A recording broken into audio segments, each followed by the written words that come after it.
up today and engage in this much needed discussion. We had a earlier panel, the first term, the fall term, and then the Gender and Social Studies Department at another event. And this is the third one, but given the gravity of the situation, of course, that we actually haven't had enough discussion and debate on this issue. So this teaching emerged from that idea, and it's a long one, as Chris said, for 7 hours. So just feel free to come and go, and if you have the stamina, stay. For 7 hours. That's the good thing. My computer goes down every now and then. I don't know whether it's the peculiarity of the projector. Feyzi, I'll stand over there and just put it wake it up. It's probably just. Yes. So I will wake it up. Because what I will do is that because I have a couple of slides that I will be showing, so I'll just stand up here and talk, and I will try to talk around maybe 20-25 minutes, and if I go over, just give me a sign and shut me down so that I won't go over and over. But I thought that maybe I would set the tone to the discussion, and that's why I titled "Why is Palestinian Self-Determination Still Not on the Horizon After a Century?" And the overall theme of the teaching, and the title of the teaching, of course, is the self-determination, the Palestinian self-determination. And I wanted to start with that. Now, the question is that, we talk about two-state solution, we talk about Palestinian self-determination, but it does not happen. And, I've been teaching the Israeli-Palestinian conflict course on this campus since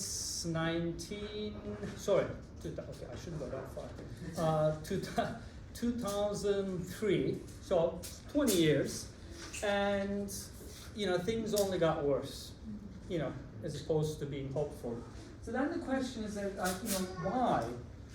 why things are getting worse, and if you think about this conflict, and perhaps as old as 100 years, that why there is no resolution to this conflict, and why does it actually keep going on? So that's what I would like to kind of delve into a little bit today, and give a bit of a background, and some of it may be familiar to some of you, but others may not be that familiar with the background of this conflict. So, if it's a bit of a basic history, then I apologize ahead of time. But no, not yet. And then, but I will try to set the tone. Now, for this question, is that why is Palestinian self-determination still not on the horizon, or why there is no resolution to this conflict? There is a strong answer. And that's the sort of dominant answer that, especially in the West, that we, get to hear quite often. And that answer is the one that Israel reproduces. And it's a powerful narrative. It's a powerful answer. And the answer is that, well, there is no resolution to this conflict because Israel is small, vulnerable country surrounded by a vast number of Arab countries who are hostile from the beginning, never accepted a presence of Israel, and they only show hostility. So therefore, Israel has no choice but to engage in conflict as a self-preservation. And Israel extends, the narrative goes, Israel extends the hand of peace time and again, but it gets turned down, right? Is that the Palestinians, Arabs, they keep refusing to accept the hand of peace. So as a result, they force Israel to engage in conflict and violent acts. Now, my presentation today, or talk, is that it's just like, it's based on the argument that narrative is a false narrative.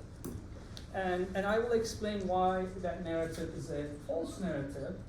And it's important to, at least in my mind, important to establish that, because any peaceful resolution to this conflict, because right now, you know, there's roughly equal number of Israelis and Palestinians on historic Palestine. It's like, you know, give and take around 7 million. And one group, the Israel, now dominates the other group for all intents and purposes. You know, from river to the sea, Israel controls the land and dominates the Palestinian presence. So if there is going to be a peaceful resolution to this issue, if Israelis and Palestinians are going to live in peace in the future, then we have to challenge that narrative, because the very presence of that narrative not only makes the resolution possible, but it actually contributes to never-ending violence. So that's what I will focus on today. Now, what I will explain is that the Palestinian situation, or the Palestinian condition, is actually a peculiar one, because compared to all other national conflicts, the Palestinian situation actually is overdetermined by three forces. Not just actually Israel, but three forces. So I will quickly mention those and then get into a more detail about what I mean by this. Now, first and foremost, of course, when we look at the Palestinian peculiarity of the Palestinian situation and why it's been resolved, the beginning of this narrative, of course, is the Zionist movement's declared intent of turning historic Palestine, but all of it, into a Jewish homeland. Right? So the idea of turning the entire Palestine into a Jewish homeland necessitates negating the Palestinians' right to self-determination, or Palestinians' claim to the land. But not only that, you know, that stated intent, it also presents Palestinians as a constant existential threat to Israel. Right? If the entire historic Palestine has to be established as a Jewish homeland, then any claim against that becomes an existential threat. So that one kind of force that the Palestinians have to reckon with. But the second, of course, starting in late 19th century, but later on, both first British and the US geopolitical and strategic interest also necessitated negating the Palestinian presence, Palestinian rights, and their claim to the land, which then established the second level. And then the third, of course, is that the Arab regimes in the region that had their own interests and objectives, which negated the Palestinian rights and objectives. So contrary to the common belief that the Israel always had to battle against this unified force of hostile Arab forces, as a matter of fact, all throughout the history of this conflict, various Arab states were quite quick to sacrifice Palestinian interests to protect their own interests. So, you know, contrary to many national interests where the people whose existence is threatened, they usually deal with one forces. In this case, the Palestinians actually had to deal with three distinct forces, which had different objectives, but had the commonality of negating the Palestinian presence and the Palestinians' claim to land, which of course made it very difficult. But also, when we look at these three levels, these three forces, which over the course of this conflict, starting in the 1880s, but even to this day, made it actually not only impossible for Palestinians to assert their rights, but also refutes this dominant narrative that Israel was a vulnerable party here, is that because from the beginning of turning the land into a Jewish homeland, but an active support military, financially, political support from the, whoever the superpower or the powerful parties at the time, and then the weaknesses and self-interest of Arab regimes, it actually refutes that narrative that Israel was constantly fighting against hostile forces. So the first slide. Thanks, Kirsten. Now, I'll start with the first one, the turning entire Palestine into a Jewish homeland. Now, the Zionist movement, when they stated the interest that, once they declared the interest to turn mandated Palestine, historic Palestine, into a Jewish homeland, they faced a one conundrum, a serious one, and that is that that they were the minority in that land. So in 1881-82, when the first Jewish settlers, slowly, started to arrive to Palestine, the Jewish presence was around 3%. Now, Jewish people were native and endemic, and they were part of the land. They had a historic and cultural connection to that land. So, in that respect, I think if we talk about, a settler colonial movement, that I agree with the Rashid Khalidi, Palestinian scholar, is that it is actually a different kind of settler colonialism, because Jewish people actually did have the cultural connection to the land, and they actually had a presence on that land, but it's a small one, a 3%. And even by the time we get to 1947, the UN partition plan is that the population of historic Palestine was 33% Jewish after waves of settlement, 33%, and the land ownership was around 7%. So the Zionist leaders, they had this conundrum from the beginning, that how do you actually turn this land where you are a minority, where other people are there, and become a majority force in there. I'm not going to read these quotes, and I put them up there as examples, but the Zionist leaders' own narrative are actually very open and very honest about the situation. They actually know the land is occupied, and they know that there are people here. So their attitude is that, well, they have to go, right? The land is occupied. There is that very famous, it's a much quoted sentence by one of the first Zionists, the assemblies going to Palestine, and when they come back, they say, well, the bride is beautiful, but is married to another man. And that's basically, right, it's a beautiful land, but someone else, owns it. There is a letter, actually, by David Ben-Gurion, the first prime minister of Israel, in 1937. He writes to his son Amos. It's actually a brutally honest letter, right? In that letter, he lays it out the way he sees it. He says, like, we're outsiders to this land. Because quite interesting, the Zionist leaders, actually, they were sort of like Europeans, and they were in a colonial mindset, of course, and they were aware that they were going to come and take over this land. So that's why they didn't really actually dwell on too much the cultural attachment and this and that. Instead, they said, well, the local population, the Arabs, they will never accept us. And because they will never accept us, they will fight us. And they understood that. And they actually saw this as a legitimate thing, because it only makes sense.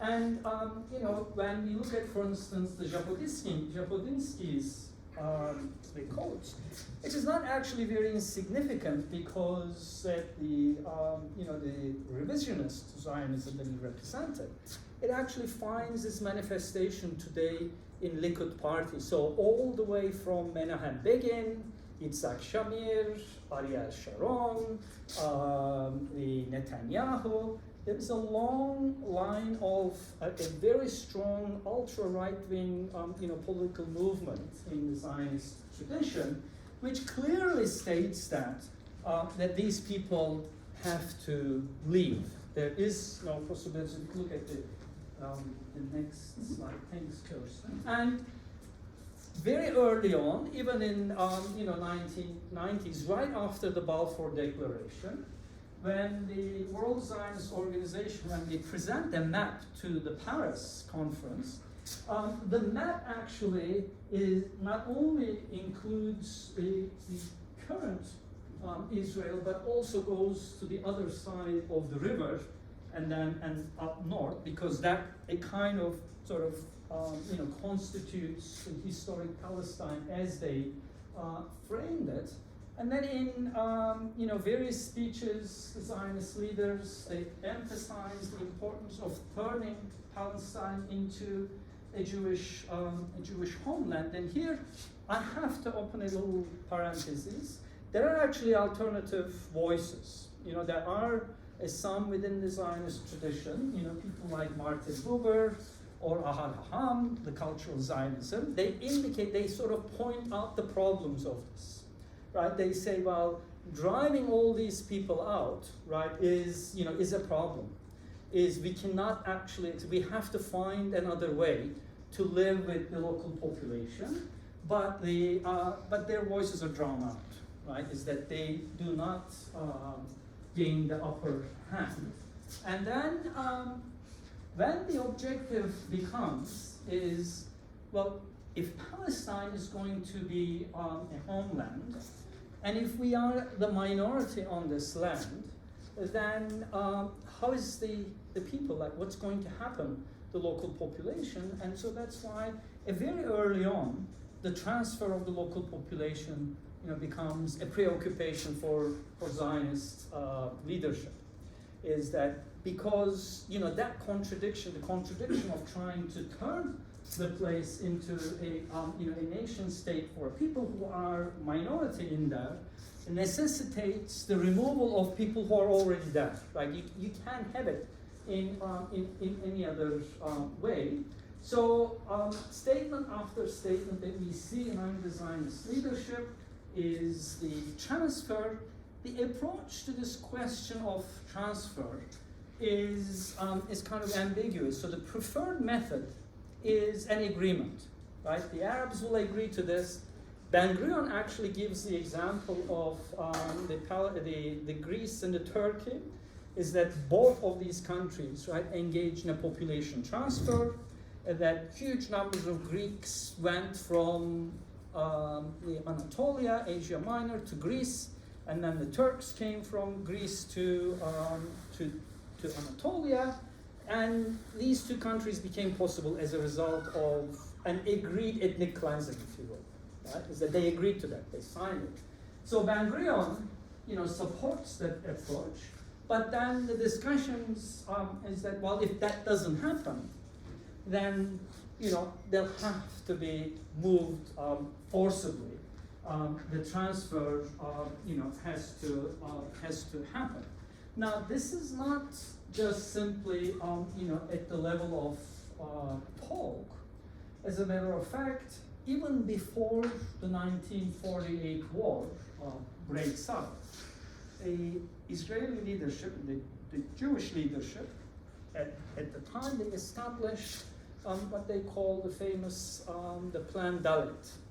So the Plan Dalet actually requires the expulsion of Palestinians before the Declaration of Independence. So here I need to challenge one of the sort of common myths, and the myth is that, well, the 750,000 Palestinians were removed from the land because the Arabs attacked Israel, and when they attacked Israel, the Arab leaders encouraged the local population to move, with the promise that they will be back because Israel will be defeated, and they lost the war, and as a result, that they would never able to come back.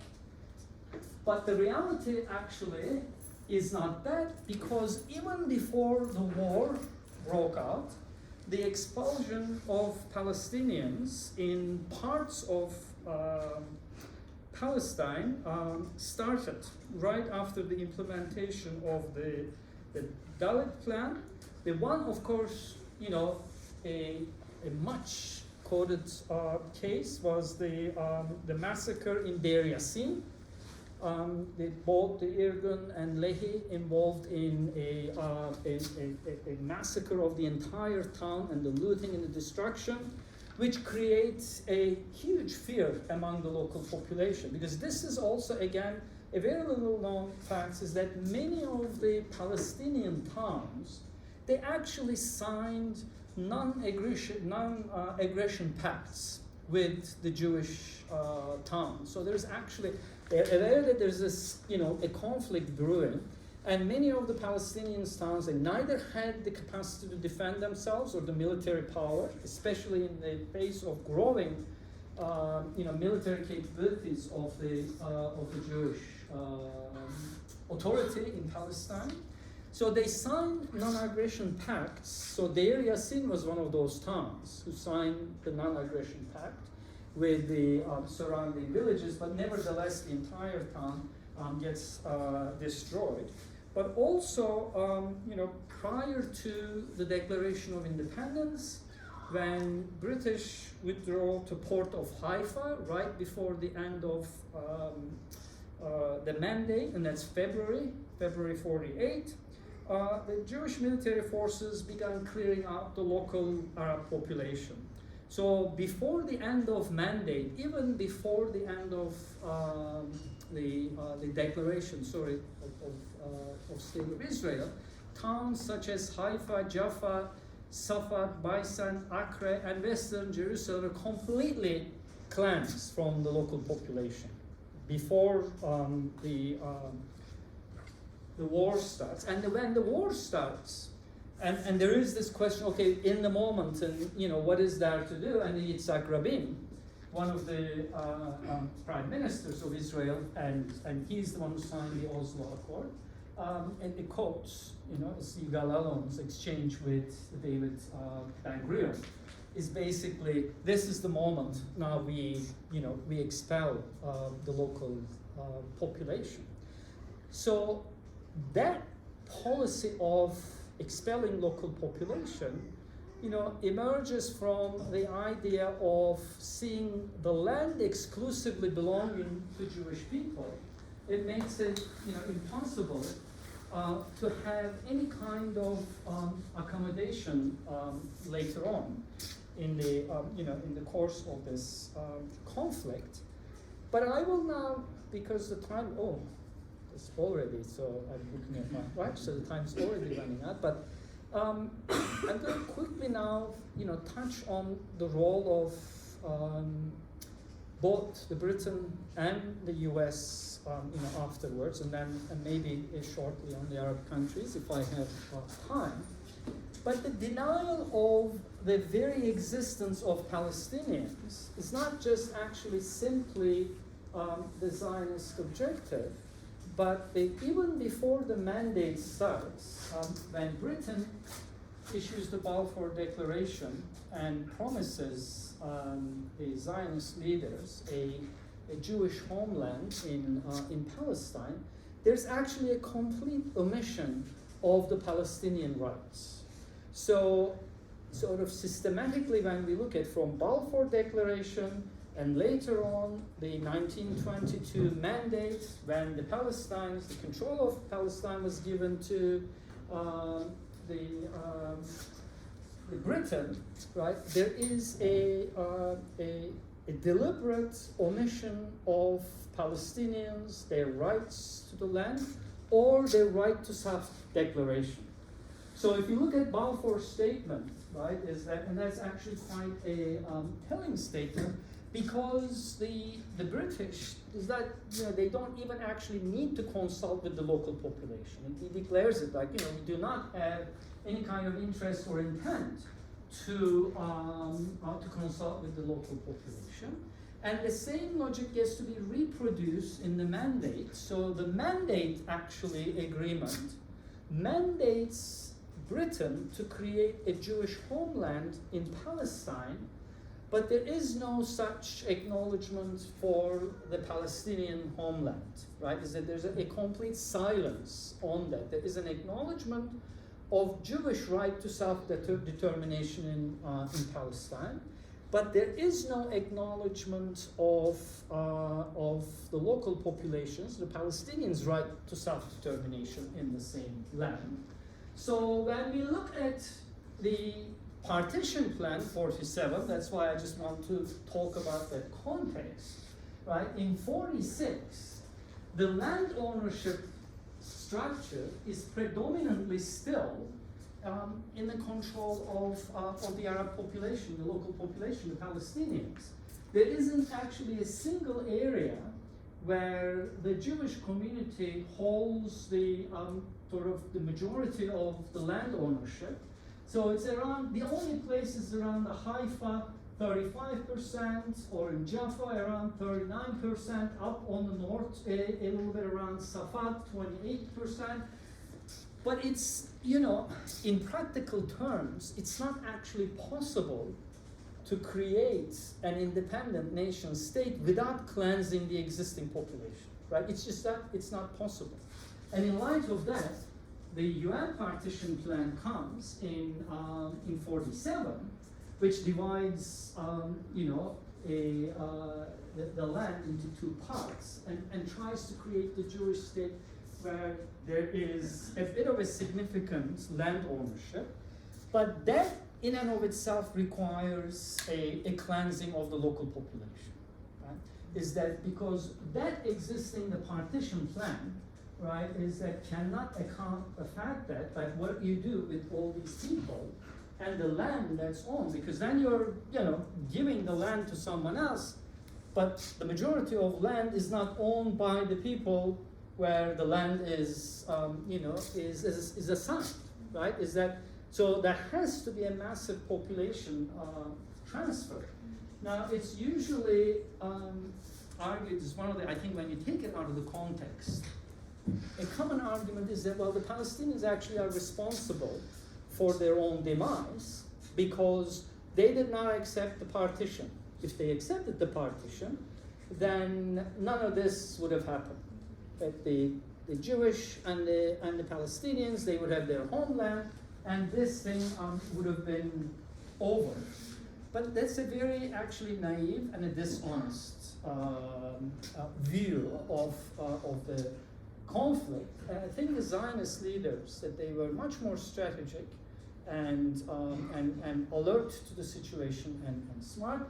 From the partition to the 48, the overall approach to Zionist leadership was that, well, first we deal with the territorial question, we control the territory, and then we will deal with the demographic question once we control the territory. Right? So Ben-Gurion, for instance, it sort of, it reveals that intent is that the partition plan is only a step in that direction. And that's, of course, it makes perfect sense because when you have the Jewish homeland, is that it's neither the population nor the land, right, that belongs to the owners of the state, and so to speak, then in order for that state to continue, there has to be that cleansing. So in that respect, I think we should acknowledge that Zionism actually is no exception to any nation state, any national ideology. Zionism is a modern national ideology, and it's no exception. That's what nation states do, right? That they homogenize, they consolidate, and they erase and forget whoever that they deem to be outside the framework of their belonging. In the Palestinian case, of course, is that, again, the peculiarity of the situation is usually these type of cleansings in nation states happen when a dominant ethnic identity, cleanses the minorities or silences and forgets them and so on and so forth. But in the case of Palestine, of course, is that a significant minority engaged in that kind of erasure and cleansing. So that's why, if from the beginning, that enterprise, this national ideology, necessitated the negation of Palestinians, but also their violent removal from the land, because the Zionist leaders, they never actually talked about that this was going to be amicable. Like, they understood that local population was going to resist to that. And to this day, and maybe in your questions I'll address that more, but some of the sort of impossibility of this dealing with this conflict, that there is an utter and absolute rejection of Palestinians' right to self-determination in any part of Palestine. So when Netanyahu says that, I am absolutely against any kind of Palestinian state, that is actually not an accidental statement. Or if we look at the Oslo Accords, right, why actually Oslo Accord failed, the first one, second one, and Camp David and all that. Again, the powerful narrative tells us that, well, the Palestinians actually were offered peace in Oslo, but they rejected, so therefore they're responsible. But what they were actually offered in Oslo was a limited self-control, a limited self-autonomy. That's why some people call them the Bantustans, is that where Israel controls the overall territory, but the Palestinians are given as well. And that is, from Likud to Labour, there isn't really much of a variation in that, because in 1975, right, is that Menahem Begin, when there was a pressure to end the occupation in West Bank, he said, the only thing I can talk is a bit of an autonomy. But the Palestinian state, autonomous Palestinian state, is out of question, right? Is that it's not, it's not going to happen. And in Oslo, precisely the same thing. So the Palestinians and Israelis, they have a completely different understanding of what's going to be achieved here. Is that PLO thinks that this will eventually lead to an autonomous and sovereign Palestinian state.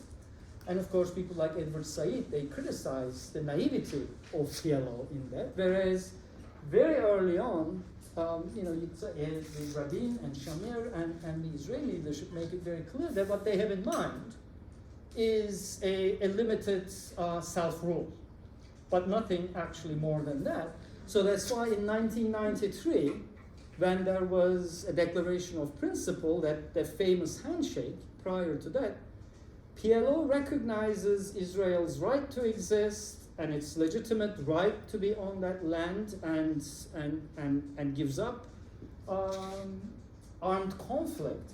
But there is actually no recognition on the part of Israel on the self-determination of Palestinians, right? Is that the Declaration of Principles says nothing about Palestinian right to self-determination. So the reason why I wanted to go back to this historical context is that the current impasse and impossibility of solving this conflict is actually very much entrenched in the original idea of Zionism, that turning the entire Palestine into a Jewish homeland. Because once that becomes the objective, then negotiating with the other party, their rights becomes actually an existential threat. So I'll stop now, because I went way over what I wanted to say in the time, but you may have questions. So I will answer questions, and if there were some omissions or things that you disagreed, I would clarify them in my answer. So how many minutes should we have for questions first? 6 minutes? A little bit more than that. So I will unilaterally... Questions and conversation, right? Whatever. Yeah, question, conversation, of course. Yes, so if you have questions, then